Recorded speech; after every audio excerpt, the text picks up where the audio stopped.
अगर कोई पर्सन कहीं दूर भी है, ओवरसीज, चाहे दूसरी कंट्री में भी हो, आप उसको डिस्टेंस हीलिंग से कनेक्ट कर सकते हैं। उसके लिए जरूरत क्या होती है? इंटेंशन। आपकी जो इंटेंशन है वो बिल्कुल क्लियर होनी चाहिए।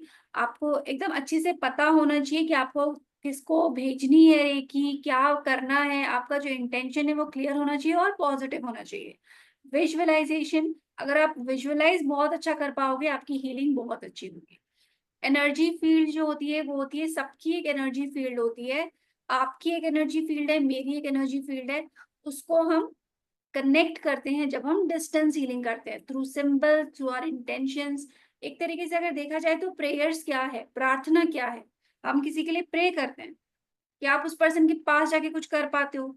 या आप कुछ भी, हम कुछ भी नहीं कर पाते। हम करते हैं कि हम सिर्फ प्रे करते हैं, उसको याद करते हैं, उसके लिए अच्छी अच्छी बातें बोलते हैं, उसके लिए प्रार्थना करते हैं। एक तरीके से हीलिंग भी ये है, क्योंकि हमने लेवल 1 में भी सीखा था कि हम किसी भी चीज में, नियति में, प्रकृति में हम टांग नहीं अड़ाते कि ये चीज ऐसी हो जाए। हम उसको डिस्टर्ब नहीं करते, हम सिर्फ किसी के लिए अच्छे की प्रेयर करते हैं, किसी के भले की प्रेयर करते हैं, उसी के लिए हम पॉजिटिव अफर्मेशंस देते हैं, उसी के लिए हम प्रार्थना करते हैं। जो भी हमें लगता है कि हेल्प कर सकता है, उन सभी को याद करते हैं। तो वही सिस्टम हम हीलिंग में भी यूज करेंगे। साइंटिफिक प्रूफ इन सब चीजों का नहीं है, वो क्लियरली बताया गया है। क्योंकि साइंटिफिक प्रूफ तो प्रेयर्स का भी नहीं है, फिर भी डॉक्टर्स कहते हैं कि लास्ट में दवा नहीं तो दुआ काम आएगी। इसका साइंटिफिक कोई प्रूफ नहीं होता। अगर कोई आपको कहे प्रूफ करके दिखाओ, तो सबसे बड़ा एग्जाम्पल यही है कि डॉक्टर्स भी कहते हैं प्रे करो, और कहीं पे कोई प्रूफ नहीं है कि प्रेयर करने से किसी की जान बची है।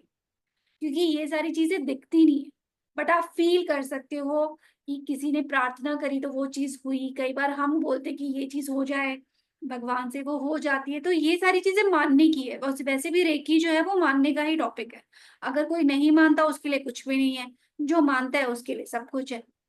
तो वो वाली चीज यहाँ पे भी का मतलब आप कह सकते हो। अगर कोई आपको प्रैक्टिकल चीजें बोले तो आप इस तरीके से एक्सप्लेन कर सकते हो। और जैसे कि आप बोले पेरेंट्स और बच्चे को दूर बैठे हुए दे सकते हैं, स्कूल गया है या कुछ, तो हम लोग नॉर्मल बोलते हैं ना कि रेखी देने से पहले किसी को भी सामने वाला को रिसीव करना जरूरी होता है।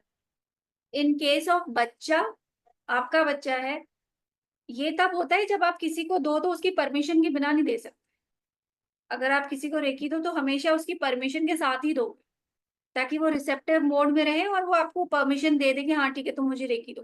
बट अगर आप अपने बच्चे के लिए कर रहे हो तो आपको ना ही परमिशन की जरूरत है ना कुछ। आप उसके लिए करोगे, वो उसके लिए वर्क करेगा। क्योंकि एक छोटे बच्चे को समझना कि पेरेंट्स तुम रिसीव करो